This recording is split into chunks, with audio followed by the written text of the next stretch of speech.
That's good. Welcome everyone to season 3, episode 117 of the Premier Pod. I'm your host, Yash Bika, joined by my co-host, Tyler Chan. And unfortunately, as we start this episode, sorry to all Manchester City fans, you guys have clinched the Premier League title. As you could tell, with me being a Manchester United fan and Tyler being a Liverpool fan, it was a little sad to see them basically not run away with the title, but basically run away with the title. And they finally clinched it. They didn't win the Chelsea game that if they would have won, they would have clinched it. They actually won it because United lost against Leicester yesterday, which clinched the title for them. But man, I called a Manchester City winning the title at the beginning of the season. If you go to the preseason predictions, and yeah, I got it right. I'll just say that I just thought it was going to be a revenge season for Pep and his squad. And I think they showed that throughout the entire season that they were the best team in England. Maybe that has to do with a little bit of that extra money they got going on, but you know, they take advantage of it. Pep is now won 3 Premier League trophies in the span of, I think it's 5 seasons. Yeah, 4 seasons, I think, actually. Yeah, it's crazy. It's crazy the amount of trophies he's won since being in England. But I think this win and a potential Champions League victory could solidify him as probably the best coach of this generation for right now, for sure. If he finally wins that Champions League this season, I mean, it might as well, because he's on the potential to get like a treble, I believe. So yeah, it's really him and Klopp are like neck and neck. But like this season has definitely like hurt Klopp's. Even though he's done a lot in the recent years, this past season has definitely put a little ding in the little resume of his, the CV. Yeah, Liverpool got very unlucky with the injuries just throughout the season, and for the number of injuries at one specific position. Yeah, literally center backs. Yeah, literally threw away my prediction at the very end, at the beginning of the season, because I said Liverpool were going to win. Repeat. Yeah, that did not happen, and I think after Van Dijk changed or got injured, that's when I changed my opinion of who would win the title. But anyways, but for the beginning, I still thought Liverpool can do it, but no, it'll be next season. At this point, we'll see. And also, I had a lot of doubts about the new transfers like Ruben Diaz, but he literally proved me wrong. That one player that we roasted. He's been like the best defender in Europe almost. Yeah, this guy is incredible. We'll do some team of the season kind of awards at the very end of the season, which is actually coming up in around 2 or 3 weeks. Pretty fast. It's coming up fast. Yeah, we got to make our list of awards. But, you know, I think Ruben Diaz's sneak peek is going to be like one of the top players that I was going to give an award to. Yeah. No, they've done really well. And then Phil Foden coming out of the ranks. I feel like this was the first season Phil Foden actually had a legit season behind him, like where he actually played a ton.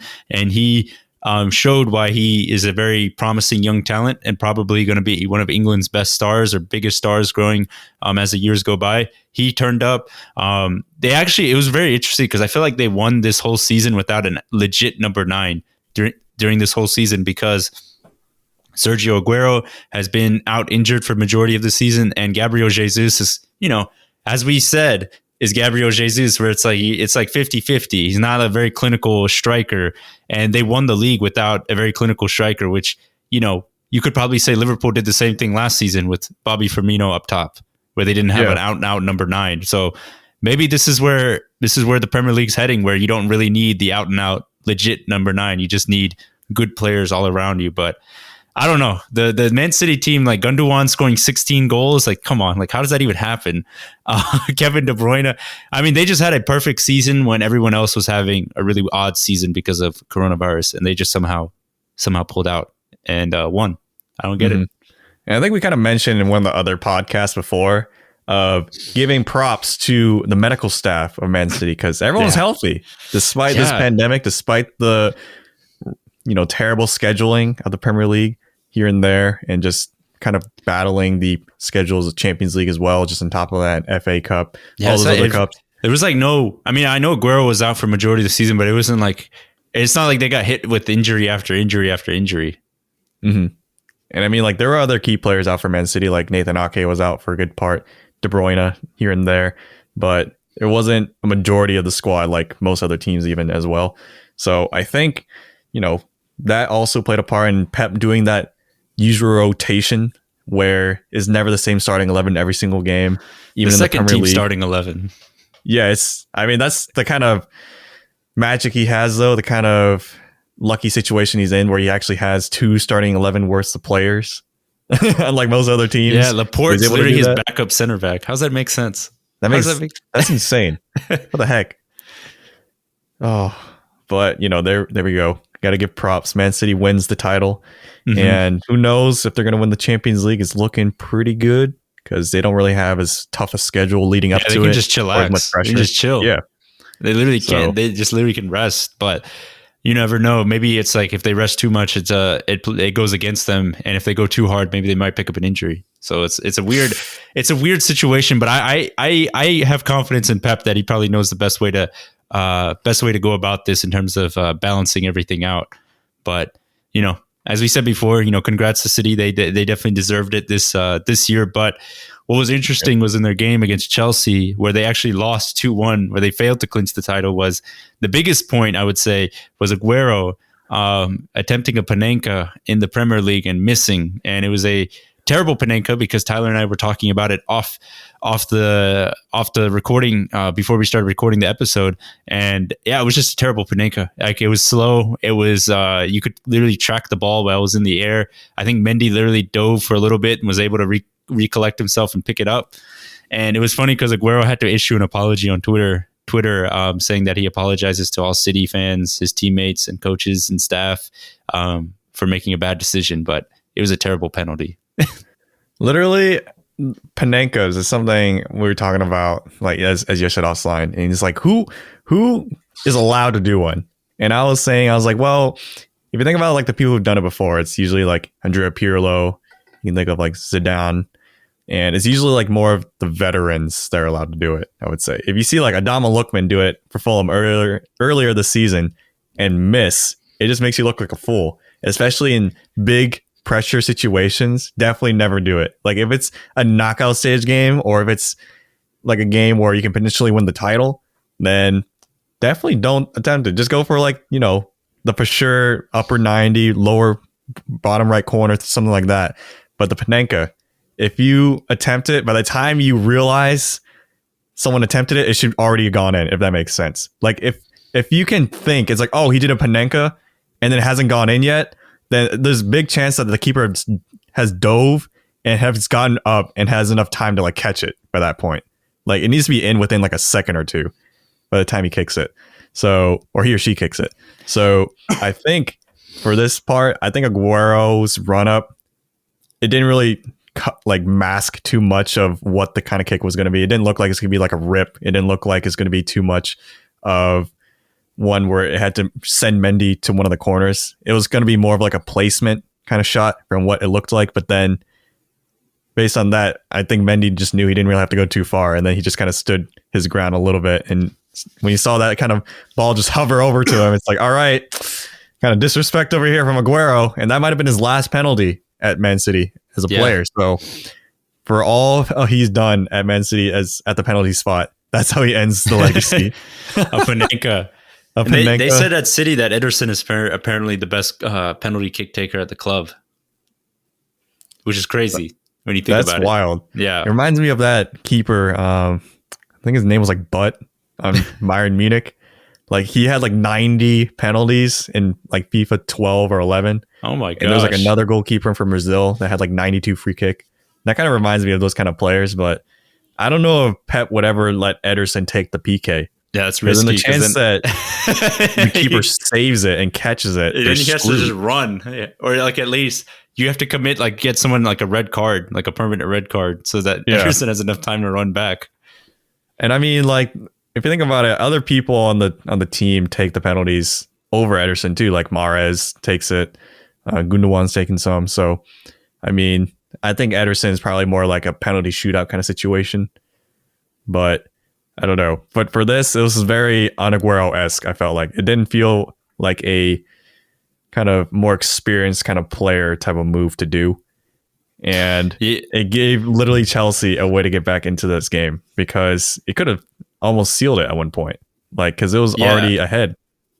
Yeah, no, they would have gone 2-0 up, and then you know what? Chelsea kept it close, and then they got the winner really late on by Marcus Alonso. He scored the winner, but man, Tuchel again picking up the winner against Pep. This is now, he beats him in the FA Cup and now beats him in the Premier League. There's now 2 wins going into the Champions League, 2 wins against the Pep Guardiola side of Manchester City. So Tuchel has got that mental advantage going into the Champions League. So I wanted to ask you, how much do you take, or what's more valuable? Do you think there's now more pressure on Tuchel to win the Champions League now, because now that he's beaten Pep twice, or is Pep's side psychologically, I would say, a little bit scared of Chelsea because they're like, dang, I don't know, like we can't crack the puzzle, like we can't crack the code and beat this team.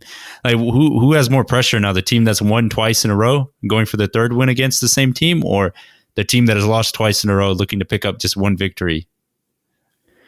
I would say this kind of leads to a question I actually wanted to ask you, but okay, it's like, did this game this past weekend feel representative of what we're going to see in the Champions League final? And if I were to answer, I would say no, because I feel like the starting 11s for both teams are going to be way different for the Champions League final, because even there's some key players that did not play. Like I believe Kevin De Bruyne didn't start, and then for Chelsea, it was literally just like a makeshift defense. I was just like, what? Like, I don't think Christensen is going to play in the Champions League final. And I think there's going to be a combination of Kai Havertz, Werner, and Pulisic starting in the Champions League final. So I think, just little things like that. And for even Man City too, you saw like players instead of like Zinchenko, I think it was Mendy playing. And I was like, I don't know about that. So I think they're playing their cards really close to their chests, which is what we're kind of anticipating could happen.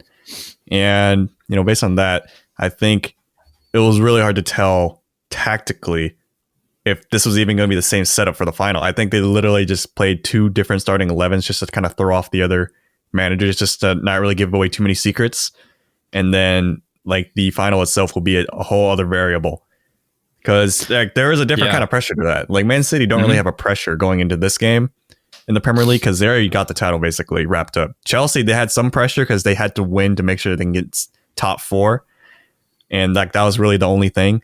But besides that, once you're in that Champions League final, you're going for the title of best European club of that season. That's basically what it is, Champions League final. And basically in the European realm, the best team in Europe is basically like the best team in the world. Yeah. So you're kind of getting that title of best team in the world, low key, if you win the Champions League. No, so, I actually, I guess from my perspective, I think that there is more pressure on Chelsea going into the Champions League final because I guess in American sports, when it comes to American football, in college football and such, the one thing they say is that it's always hard to beat the same team twice.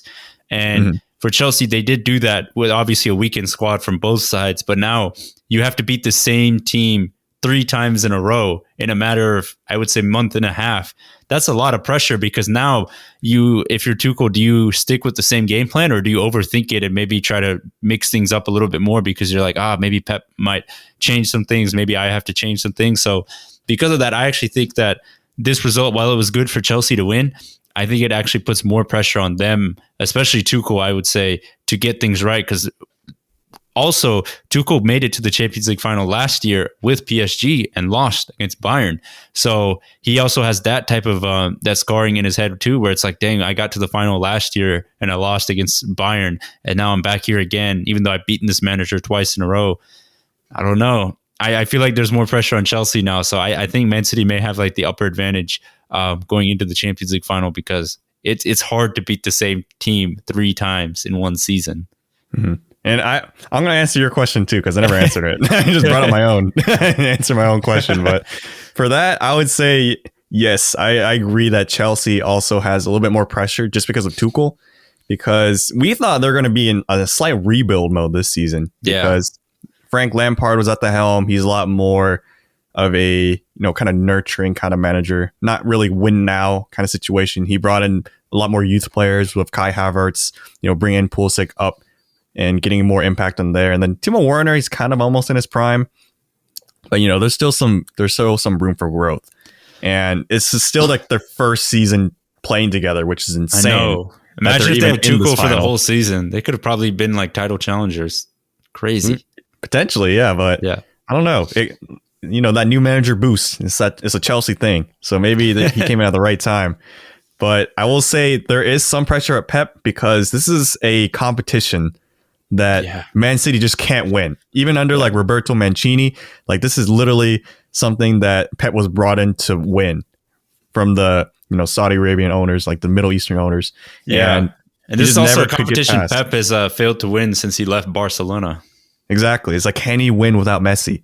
He couldn't do it at Bayern Munich, and he's struggled to even get past the quarterfinals with Man City. But now this season, with no fans in the crowd yelling at him, or the two fans, helping him on for Man City, I think this is the season to do it for him. So even that little bit of pressure has been taken away just of the crowd itself.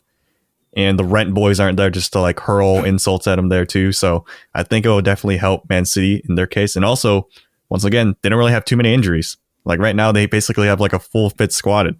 Like even Ake's back, Aguero's back, and Kevin De Bruyne is still good, still kicking and rocking. So Phil Foden's on fire. Ruben Diaz is like the best defender in the league right now. Literally everything is stacked on Man City to win. They're literally the Goliath in the situation, while Chelsea are kind of more like the David, and that has its own pressure too. Is like, can you win what you're expected to win? And I think they will. So like a little early prediction, but I think there's a long-winded way of me saying, Chelsea definitely have more pressure because Tuchel can get fired anytime at this point, knowing Chelsea. But Pep has that new contract too, so he's for sure going to be there. Yeah, so I'm going with Chelsea has more pressure. Tyler's also saying Chelsea will have the most pressure heading into the final. So we'll see. It's going to be very, very interesting. But moving on to a team that is facing a lot of pressure, but kind of sort of did a little bit advantage for themselves, or did a little of a good thing for themselves, is Leicester City. They lost to Newcastle 4-2, but they beat I would say a Team B Manchester United, basically an all backup team. Manchester United side 2-1 at Old Trafford. And as you see from Tyler's face, that result was terrible for Liverpool because Liverpool needed Leicester to drop some points so they have a better chance of finishing in the top four. But Leicester, I was very critical of them after that Newcastle game because they looked awful. And to be honest, I'm just going to put this out there. If Manchester United had a strong starting 11, their full strength 11, I think they probably beat Leicester in this game because Leicester, for the most part, did not look very confident in this game. They looked very, very shaky, and I would say, lacking confidence. And I think if Manchester United had the starting 11 that they normally do, I think they probably would have beat Leicester. So I think just because Leicester won this game, it's going to be really, really nervy for the next couple games. The next, I think, 3 more games they have left in the season. It's going to be really nervy for Leicester City, and I don't count them a lock for the top 4 just yet because I think something like a twist could definitely happen because I'm just not too confident about Leicester right now. I always say under Brendan Rodgers, at the very end of the season, they fall apart. Mm-hmm. And sure enough, against that Newcastle side, they're falling apart. I believe at one point they're like 3-0 They were losing down. 4-0, yeah. Then it was Iheanacho, right? He scored a brace, I think, or he scored at least once. Yeah. At that point, I was just like, whatever. It's just like, please, just like Newcastle just going ham still, and then Leicester is just falling apart as usual. But against Man U, I was very annoyed when I saw that starting 11 for Manchester United, and I was like, how were they allowed to do this? They put a whole B team for the starting 11. De Gea is technically B team at this point. Yeah, and I saw our boy Donny van de Beek. He was in. Mason Greenwood. Who was the dude on the left? Left? He was a youth winger. He played pretty well. The name is escaping me. Alenga. Yeah, Alenga, and then on the other side, Amad Diallo. Like literally, and then Juan Mata from the grave. I'm like, what is this starting 11? Matic, what the heck? Matic and Juan Mata. Exactly. I was like, hold up. Don't y'all have Cavani, Rashford? Like, where are they? They're not even a Bruno Fernandes in the starting 11. And even the back, Brandon Williams back, playing right back. Yeah. I was like, what? This is unfair. This is some cheese. This is straight up. I thought we're not allowed to put a weekend side in the Premier League, but here we go. We Hey, have this. I think their hand was forced though, having like a back to like they literally this game was 24 or 48 hours after their previous one. They had no choice. They had no choice. Some load management right here is what I saw. Leicester saw this 11 and was like, all right, we have a chance. They played really nervous in the first half, and it was still pretty even. But by the second half, Leicester looked like they just wanted it more. And after they got the second goal, they just set up shop. Literally, Hamza Chowdhury came on. He just showed the signs like 5-4-1. That was the formation. I was like, all right, it's going to be an L right here for Man U. What the heck? There was some hope after, United got that goal from Mason Greenwood. And I was like, all right, maybe they can drop some points here. But then after the second goal from Leicester, I was like, all right, Liverpool have a lot, because at this point, Liverpool, they can only get 69 points total at the end of the season if they win out all the rest of their 4 games. Leicester right now, 66 points with 2 games on hand. Yeah. Or 2 games left in the Premier League. So they can basically just win one, have a better goal difference, or just, basically just have to win when they're basically good to go. Mm-hmm. But if there's any instance where Leicester just lose the rest of the season, like Liverpool still have a shot, but it's not looking too likely. But Leicester, they do have the FA Cup final upcoming this weekend, and they were really hyped winning this game against Manchester United. You saw Brendan Rodgers running out there, giving everyone hugs, giving that high five. So Yunchu getting a goal of all people. And I was like, oh, okay. So they're really fired up going into this final. They have a lot of momentum, and they have a lot of hope staying top 4 now, which is going to give them Champions League, which is insane. But I don't know. There's still a good bit of football to be played for the season. Like 2 games and it being this close, it's a lot of pressure on Liverpool. But at the same time, Leicester, they now have the destiny in their hands. Yeah. They literally have what it takes to just not suck and then just get Champions League. All they have to do is just not mess up, which is a lot, but like that's all they have to really do. Yeah. Oh, I don't know if they could do it. I really don't know if they could do it, because they've just shown that they're just very, very young, and they make a lot of silly errors, especially when the nerves get to them, and they have a manager who's historically not been good with dealing with the nerves. So I don't know. I just don't think that I can trust them to hold it out, even though they do have a very, very good. They're in a very advantageous spot right now. I don't believe in them. I don't believe in them. I wish I had that kind of optimism against Leicester's potential downfall, but I don't know. Right now, that's some momentum builders right there. And for Man U, that I felt like was also very tactical, because I'm like, if Man U lose, then they know Liverpool are going to struggle getting that top 4. I was like, that's very clever from Ole. Yeah, very clever. I think a lot of people were saying Ole, that was like a masterclass from Ole to like throw this game away, to have the Liverpool game at full strength, but to basically cement Liverpool in at least Europa League or something like that. Yeah.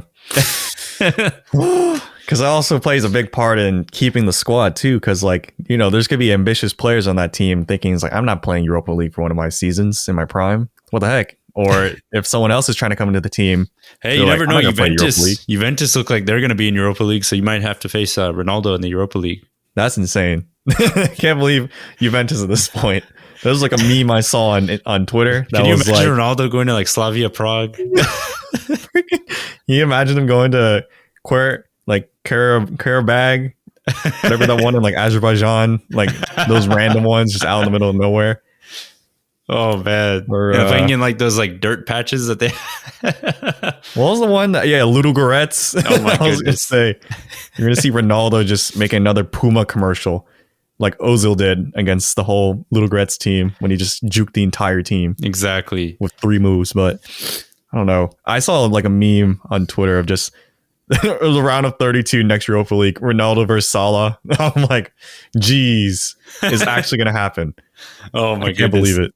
Well, we're here for it. We're here for the memes that will come out of it. But yeah, Leicester, they picked up an important win. But I will say for Manchester United, a big news that came out of them was Edison Cavani deciding to extend his contract to stay for another year at Manchester United. This is huge news, because he has already scored 15 goals in all competitions for United, which is big, because at his age, I believe he's 32 or 33. Wait, I think he's like 34 435 actually. Yeah, I at his think. Wait, age let to me be, double check. getting close to 20 goals for across all competitions, that's really incredible. He's provided a very, very, very good spark for United. And the good thing about him is that out of all our strikers at United, he's a very, very he's the clear out in front number 9 at Manchester United. He can hold up the ball. He's like brilliant when it scores the coming headers. He's got great technical ability.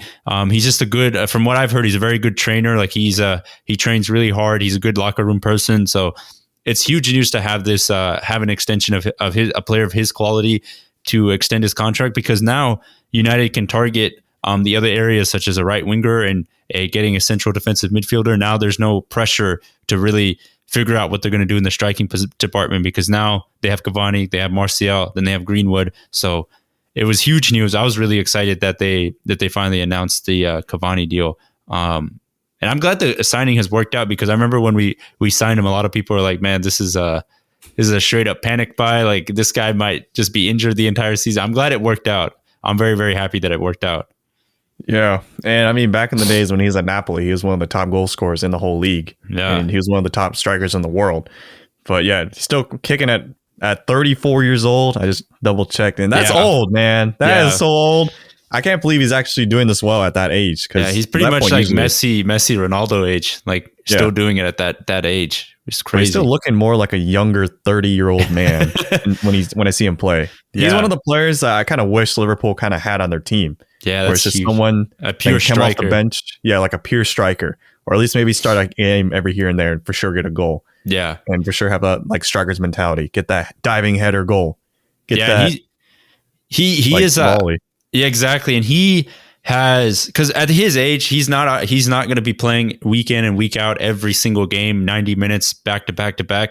But I will say that his fitness has definitely gotten a lot better throughout the season, because now he's starting to start a little bit more games, but he's also been able to come off the bench more consistently and been that impact player off the bench, because as I said before, he as a striker does more than Martial does as a striker. He's just a very different type of striker, but he is he's so different because his traits are just his striking instincts, just the way he can finesse shots, but also use his head. His heading ability is far beyond and way better than Martial's or Greenwood's and Rashford's. So I think all of our forwards can really benefit from having another year of Cavani under the reign. But it's a big news. It's big news. And I was super excited that they finally secured the deal for Cavani.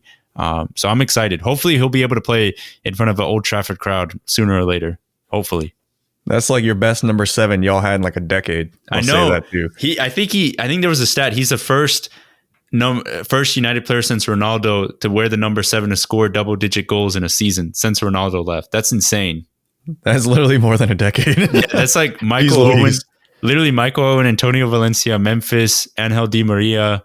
Who came after Di Maria? Who had number 7 after him? Actually, I think after Memphis, I don't think anyone else had the number 7. Oh, Alexis. How could I forget Alexis Sanchez? How could I forget the Sanchez? Yeah. Literally, it's actually insane that stat when I heard it. It was like the first player to score double-digit goals in a season since Ronaldo left to wear the number 7 shirt. That's insane. He's broke the number 7 curse, which is awesome. And he's South American and did it too. Yeah. It was another... it was actually crazy because the last South American that had a Sanchez, he flopped completely. Mm-hmm. So it was like, man, is this number cursed? And Cavani's like, nope. Yep. He just came in, did the work, and was just able to perform. So I'm super excited. He's played a really important part of the squad. So big news for United on their front. But a couple other of the big news was Liverpool beating Southampton. They beat them 2-0. As we mentioned, that their, I guess, chances of getting in the top 4 is getting a little bit more difficult, I would say. But they did get some hope that in the big game that happened today, actually, was Arsenal beating Chelsea 1-0. I believe at Stamford Bridge. That was a big result because now Liverpool maybe have a puncher's or a fighting chance of getting into the top 4. But a big one that came out of that Southampton game was Mane scoring a goal. But there was this stat from Opta Joe that I just thought, we don't read a bunch of stats, but I thought this one was super interesting. This was the first goal that Salah and Mane have combined in the Premier League or in the entire season this year. that Salah and Mane have combined for a goal. That's actually insane. That's actually insane when you think about Salah and Mane have been like the cornerstones or the cornerstone pieces for Klopp's Liverpool of scoring goals, assisting goals, creating chances. It's actually mad that this is the first time they combined for a goal this season. It doesn't really surprise me though at the same time because we haven't really scored too many. But it really did remind me of like the time when we used to see Neymar, Messi, and Suarez all on the same team. Mm-hmm. And there's one stat line that I saw where it had like a little triangle of like assists of Neymar to Suarez and Messi, and like goals of Messi from Suarez and Neymar. I think I remember seeing those. Yeah.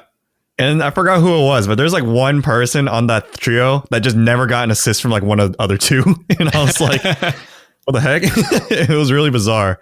But that's basically how it is for this season, except it's all three of them together. Firmino, Mane, and Salah. Just all three is like no assist to either of them because like no one's scoring except for Salah. But literally, it was a big kind of boost for Liverpool because, you know, Southampton at the beginning of this year, it was that infamous Southampton win. He put Hasenhüttl on his knees in tears. He literally sacrificed his soul to get Southampton that win. That's why he was crying. That's why he was crying. He was crying. He sold his soul. He was like, Gamora, I'm sorry. And then since then, they've gotten 5 points total. That's in the awful. Premier League. That was like since January. That's awful. Insane. They literally have only gotten 5 points. If they didn't go ham at the beginning of the first half of the season, they'd definitely be relegated by now. Because 5 points is atrocious. That's literally harder to do. It's harder to get 5 points over 5 months than it is to get more than 5 points over 5 months. It's ridiculous. Like you can win by accident at that point and get more than 5 points. Like, what are they doing? So, I mean, since then, I feel like Liverpool got the last laugh, but that was just some pure revenge right there. But also had some storylines in it too, where we saw Reece Williams, the center back, the youth player from Liverpool, start over Kabak, and that's starting to give some indication for whether or not Liverpool are going to bring him back. And it doesn't look like it. I mean, it'll probably show more when Liverpool put out the starting 11 for tomorrow against Manchester United. Yeah, like right now we're recording on the Wednesday prior to the game, or of the rematch or reschedule of that game. But I think for Tyler now, said the slowest defender on the planet, or the least agile defender on the planet. Yes, Kabak is slow motion, but unfortunately, Reece Williams, he's also kind of slow motion, but he's a lot bigger. He has physical traits, but it's just like if you thought of Kyle Pitts, but except what you think Kyle Pitts should be in terms of agility, where it's just like a cinder block of just moving slow motion. And that's who Reece Williams is too. So they're kind of like peas in a pod, except you already have Reece Williams and you don't have Kabak officially. So that's probably why they're going to chuck Kabak. Yeah. And I think Thiago scored his first Liverpool goal, right? Yes, he actually did. He kind of made like a slaloming run and then he placed it perfectly bottom right corner. He gave the keeper the eyes at the shot. He did give him the eyes and he kind of just passed it in, kind of like Cruz scoring a goal. But everyone got hyped. Like the entire team like circled around him like as if he was like one of those, you know, when you're on the rec team and he's like that one guy who never scores finally scores. Yeah. Except this is Thiago. I'm like, hold up. It's like when you saw Werner score for Chelsea. It's like, isn't he the striker? Yeah. Like, isn't he like the star, like 50 million pound striker? It's like, what's happening? Yeah. And for Thiago as well, he finally scores his first goal at the last month of the season. Granted, he was out for a lot of it, but I mean, even then, he should have got something by now. But I mean, he finally break the dock, reset for next season. Maybe he'll do better then. But man, I was thinking it was like about time. Like I'm happy for him, but also at the same time, I'm like, man, you're Thiago. The heck? You should be scoring goals. You should be scoring goals. You should also be getting more assists. Yeah. But, that's a whole other I guess that sums up Liverpool's season where Mane scores like a very rare goal this season. And then Thiago scores his first goal of the Premier League season, literally 3 games before the season ends. I guess that sums up Liverpool this year. My gosh. They better find those same shooting boots. Just don't take them off for that game against United tomorrow, because apparently United is not going to put that B team out again. Yeah, probably not. Most for sure not. $20 for them to do it again.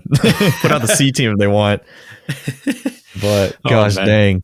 But yeah, it was a very, I mean, those, like I said before, those two stats basically summarizes Liverpool's season this whole year. And then Arsenal picking up back-to-back wins, first against West Brom and then against Chelsea.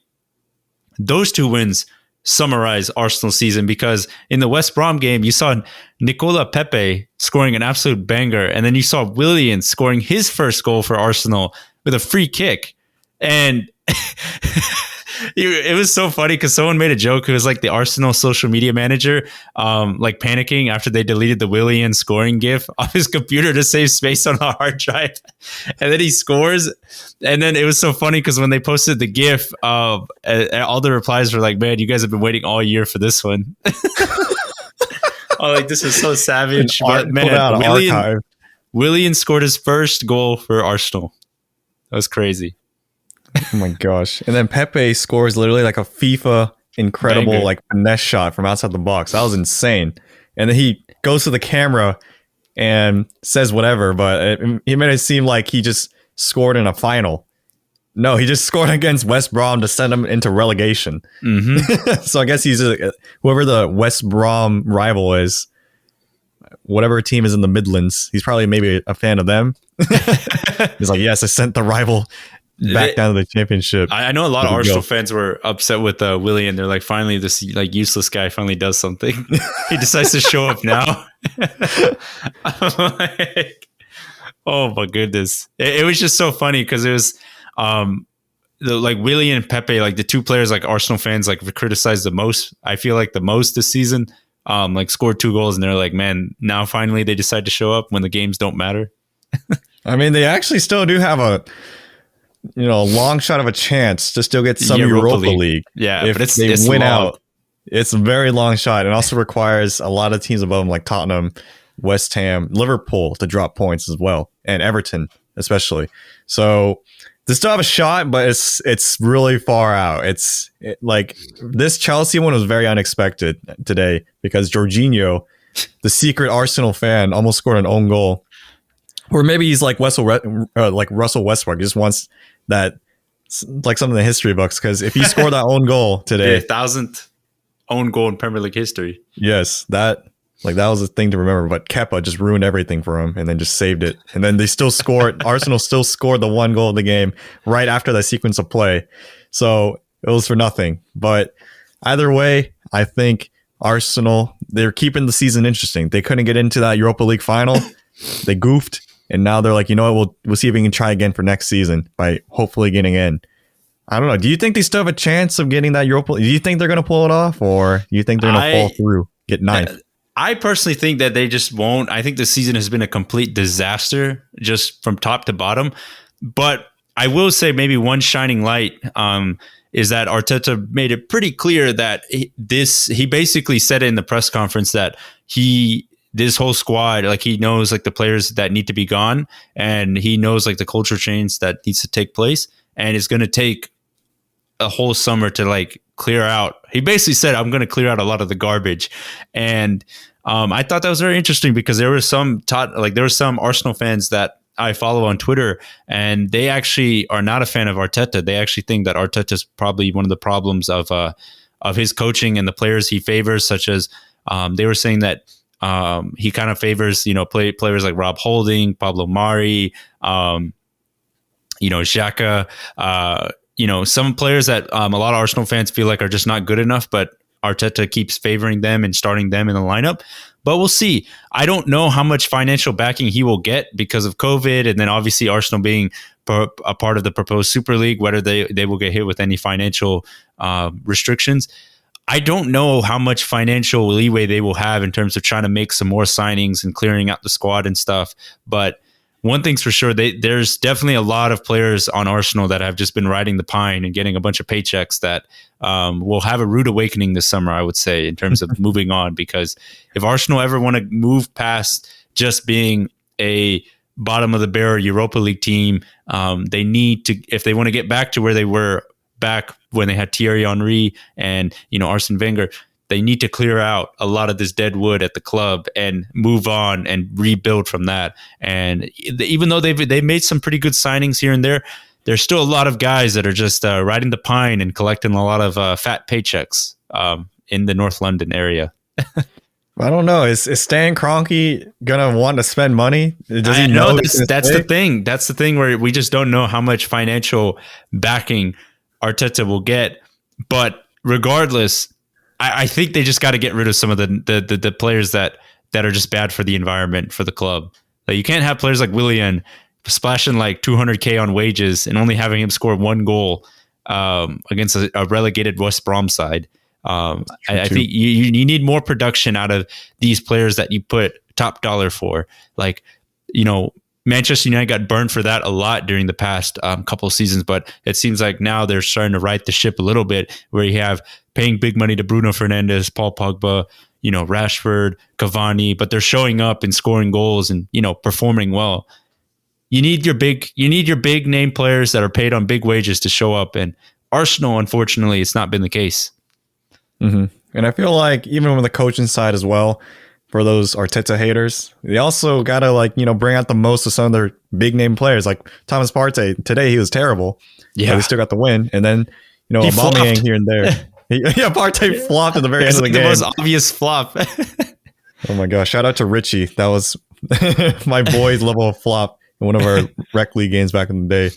But literally, there's been times when you feel like you should get more out of Aubameyang. You get more out of Lacazette. Yeah, and then Ceballos has been bad. Ceballos has been awful, at least recently. And I mean, you just got to get more out of the players. Like, certain players, I feel like are getting a lot, like Saka and Emil Smith-Rowe, Martinelli, like certain players like that. But they're all youth players. It's like the bar is kind of set low for them, and they're kind of just exceeding it. While like the players that have a higher bar, like Aubameyang, like the higher paid players, like Xhaka even, like you got to get more out of him. Xhaka's kind of doing all right, but I think he's out right now. But it's just little things like that. That's all on the coach. That's on them. So it's gonna be a lot to see if they fall out of Europa League for next season. Then it's literally gonna be all focused on just getting back into it. And if I remember that Liverpool season where we had nothing to really play for besides domestic cups and trying to get back into those kind of leagues, those European leagues, is not easy, because no player wants to be in that position. No player wants to sacrifice a season to be like, all right, I'm not going to be in any of these competitions. That's what happened to United under first season of Louis van Gaal, because David Moyes failed to qualify for any European competition. So it was literally all United had for Premier League, FA Cup, EFL Cup, and that's it.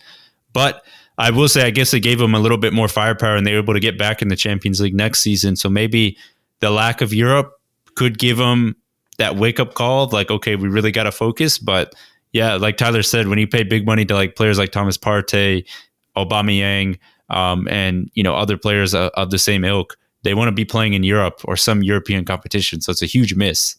Mm-hmm. Yeah. But to transition really quickly into one of our other mentions is that this past week, we've seen the title winner, but we also have seen who's going to get relegated. Yeah, all three are officially toast. So we got Fulham and West Brom officially joining Sheffield United. Yep. In the toast zone, is what in the championship. In the toaster, the championship. And we already mentioned that Watford and Norwich are going to come straight back up, and then probably Norwich is going to go straight back down next season. That's a the yo-yo club. You, but the yo-yo club. But Fulham, Adama Lookman came back to haunt him, that panenka, and then West Brom, Big Sam's streak of never getting relegated from the top flight ends. That's big. That's big. I feel like that. I feel like the main reason people get Sam Allardyce is because they know that, hey, this guy can get us out. But the fact that he failed to get West Brom out, I think hurts his CV a lot in terms of maybe getting another. He's probably not going to get a full-time gig. He'll probably get a part-time. We need help. Like, we need help literally right now, like a emergency Band-Aid approach manager. But it hurts his CV to know that he got relegated.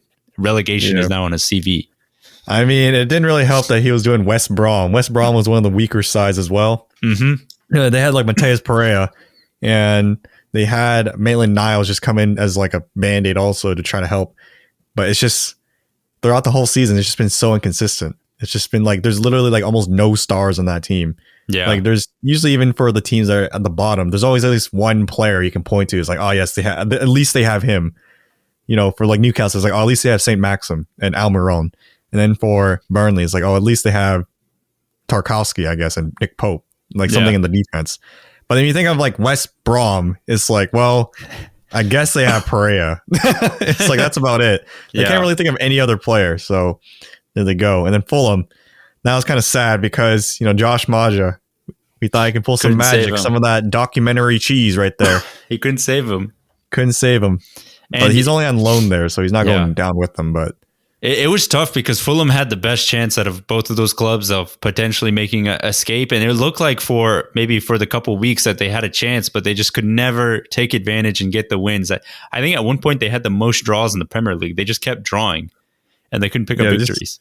They couldn't get the wins. And then at 1.2, when Newcastle were really vulnerable, Newcastle saw them like run on their keisters and was like, all right, we got to actually turn up now. And they got to get uninjured Saint Maxim, just get him on the bench at least, and then work some magic, get the little samba in there, and then get the goals. But you know, I gotta give some credit to Newcastle. They actually turned up, and you know they escaped relegation with some ease.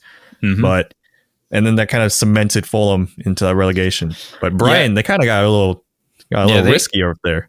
Yeah, Brighton was falling, but at that point, the relegation had pretty much become a lock, where it was just going to be really impossible for any of those three teams to get out. But now Brighton have to figure out how are we going to actually win some games, because they are the kings of the expected goal winners, where they always win in like the expected goal statistic at the end of the game.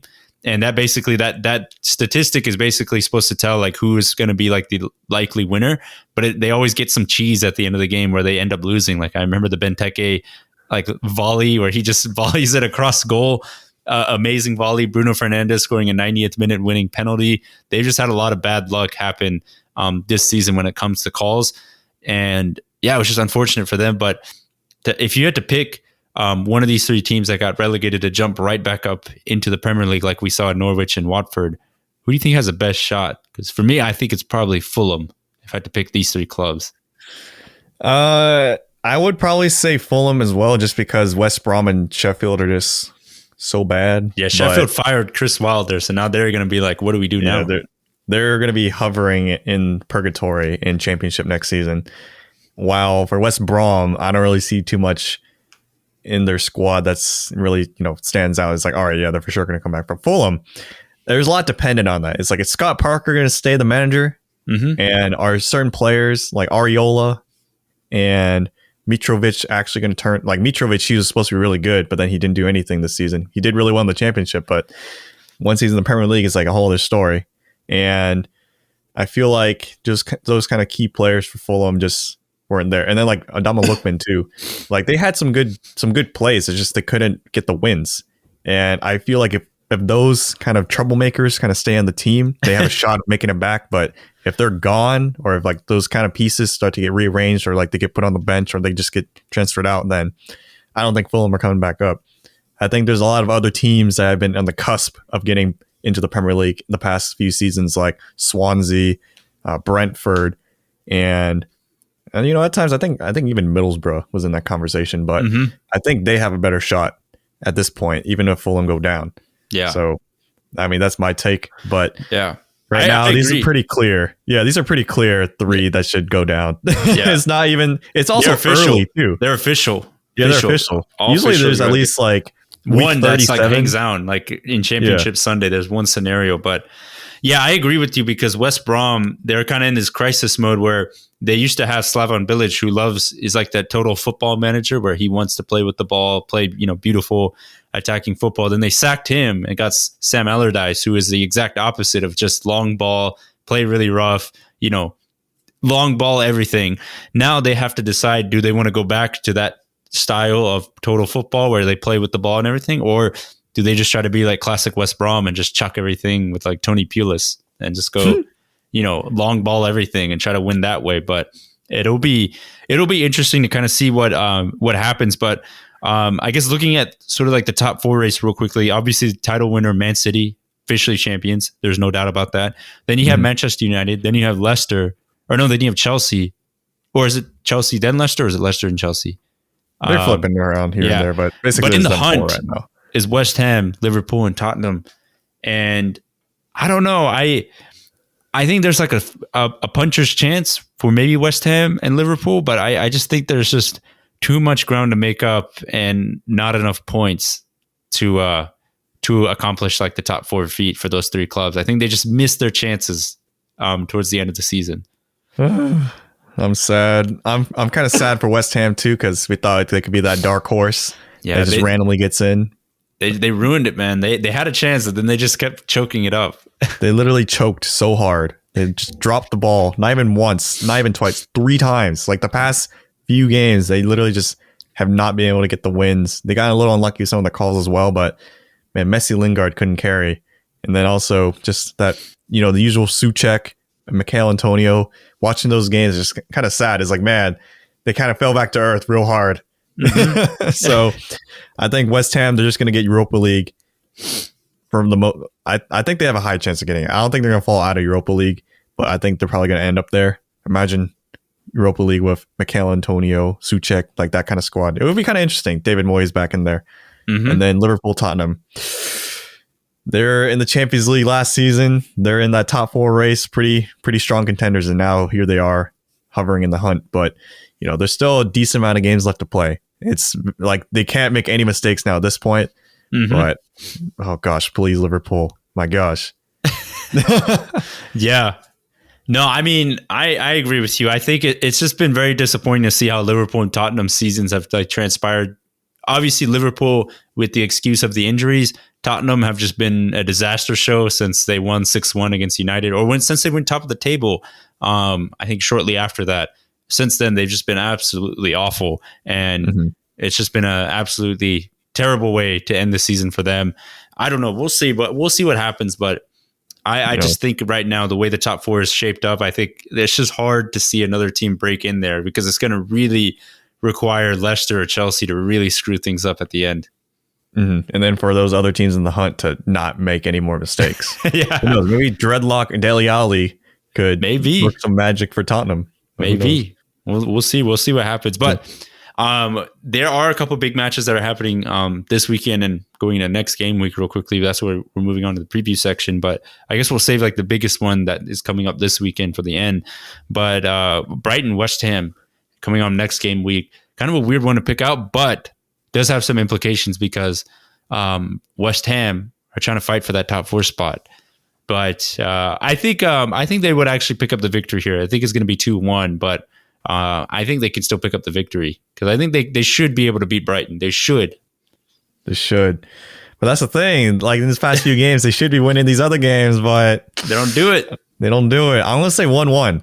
I think it's going to be a scrappy game because, Brighton, as you said, too, is like they're a decent side that just get really unlucky. And I feel like their unlucky streak will eventually break. It's kind of like when I was saying how Liverpool is really hard to keep a losing streak alive. Any kind of streak alive is kind of hard. And right now I feel like Brighton are on a unlucky streak. And with this game, West Ham not really in the best form. And Brighton really have nothing else to play for at this point, just pride. So I think they can put a game up for it. Have a good afternoon some other time. I think sometime I don't even know when this game is. I just know it's next week. But yeah. I think it'll be a 1-1. And then West Ham drops more points. Dang, West Ham dropping points. I got 2-1. But then the next, I guess, Premier League game, which we'll be skipping this coming match day, but it will be on match day 37, is Chelsea and Leicester in the Premier League. And this one's going to be very interesting because this weekend, Chelsea and Leicester are actually meeting up in the FA Cup final. But the week after that, they will be facing each other in the Premier League on a Tuesday matchup. And this one will be interesting because depending on the result of the FA Cup final, I guess will determine how these two teams roll out. But both these teams are fighting to solidify themselves in the Champions League spots. And because of that, I think this game will actually be a stalemate where I think he'll probably finish 1-1 because I think both teams might be in a position where they're too afraid to lose, but they know that they have to at least go for the win. So I think I'm going 1-1. I feel like whoever wins the FA Cup final will lose the Premier League game because whoever wins is going to be hungover. I think especially if Leicester win, they're going to be like, nah, I'm Just I'm drop all like, points for the rest of the season. They're like, we did he's it. like, I'm good. We got the dub. We Leicester wins their first FA Cup ever in history after failed 4 attempts. But I think for this, I don't know. I don't want to sneak too much into my prediction for like the FA Cup final, which we're gonna do. But for the Premier League, at least, they have a lot to play for, those two teams, and they really can't afford to even drop points in this game too, because hypothetically Chelsea could lose out and the other teams that are in the hunt could win out and then send them into 5th or 6th place. Yeah. And they could theoretically also lose the FA Cup final and lose the Champions League final and come out with nothing and end up in Europa League next season, which would be hilarious. But I don't think it's gonna happen. I feel like they're gonna at least get one of those three, at least one.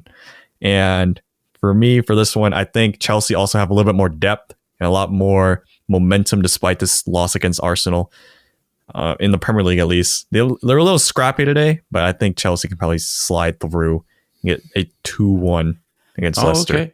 2-1 win. I'm going 1-1 draw. But finally, we have the FA Cup final this weekend. It's going to be a really big matchup. I feel like it's just kind of sneakily come up against us because of everything else that's happening. But Chelsea are now in 2 finals with FA Cup final and Champions League final. But it's a big tournament for both clubs because it's a chance to win some big silverware. Because I think the last time Chelsea won a trophy was actually the second year under Conte when they won the FA Cup. I think that's like the last time they won a trophy, and it's a big result for them because they've historically done pretty well in the FA Cup. But Leicester, as Tyler said, could be a chance for them to win their first FA Cup in their club history. And I think if I have to give the manager experience, I think I'd give Tuchel the leg up when it comes to the managers. But I feel like with Leicester's young squad, they're going to be fired up. Jamie Vardy's going to be fired up. Iheanacho has been performing well. I actually think Leicester can win this one 2-1, but I think it will probably go to extra time and they pick up a 2-1 victory in extra time. Ooh, you're going to say Vardy's going to have a party. Yeah, I think Vardy's finally going to have a party again. I'm rooting for Leicester as well. I feel like it's about time. Brendan Rodgers, despite being ex-Liverpool, I think he has a lot of momentum going in this with that result against Man U. They didn't both teams, this past week have not really played the best. But I think with Leicester having less things to really play for besides, Chelsea also have the Champions League just on their minds as well, that final. Mm-hmm. I think Leicester really are all right, this is our chance to make history again. We've done it before, and we're a younger squad. We're slightly different, but we still have Castor Schmeichel behind us, going to be yelling at us. We still got this big opportunity to make history and get finally FA Cup into the trophy cabinet. So I think with that kind of belief and the fact that I feel like more of the Leicester players have played together than the Chelsea squad, because most of the Chelsea squad, at least in the front, this is their first season together still. Yeah. And it's this is the first time playing in a final. And I feel like in kind of big games like this, chemistry kind of plays a bigger part than a team with just a lot of good players. Because, you kind of want to be able to cover each other's back and you kind of want to be in sync the whole time. Because there's going to be a lot of nerves. There's going to be no fans. There's going to be a lot, or there should be limited fans, but, there's going to be a lot of nerves. Yeah. So I think it's going to be Leicester, as you said as well, with the win. But I'm going to say 1-0. Oh, okay. Oh, the 1-0. That's going to be nervy. I'm going 2-1. He's going 1-0. It's going to be nervy. And I think it will also go to extra time. Okay, so we're both calling some good extra time footy on this one. So I'm going 2-1. He's going 1-0. I don't know. I'm hoping for a good game because I agree with you. It'd be really cool to see the Foxes win an FA Cup. It kind of be a good remembrance of their underdog win to win the Premier League title not too long ago. So it'd be cool to see a team like Leicester win the FA Cup, especially when we're so used to seeing City or some of the other big teams just consistently win it all the time. So I'm excited. I'm excited to see what happens. But that kind of wraps up episode 117 for us. As we always say, you can give us a follow at the Premier Pod. You can follow follow us on Instagram and Twitter. You can send us DMs, any questions or topics you would like for us to discuss. We'll definitely read them and give them a recommendation. And you can also subscribe to us at the Premier Pod on YouTube and get the video versions of this podcast. And if you're listening to this podcast on Apple Podcasts, we greatly appreciate it if you could leave a rating or review.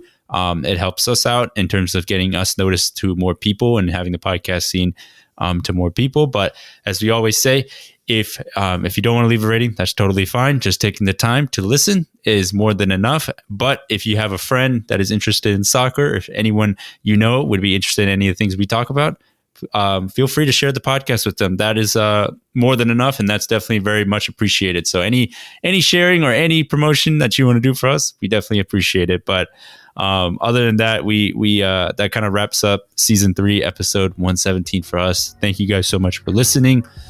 Yeah, thank you guys. Peace.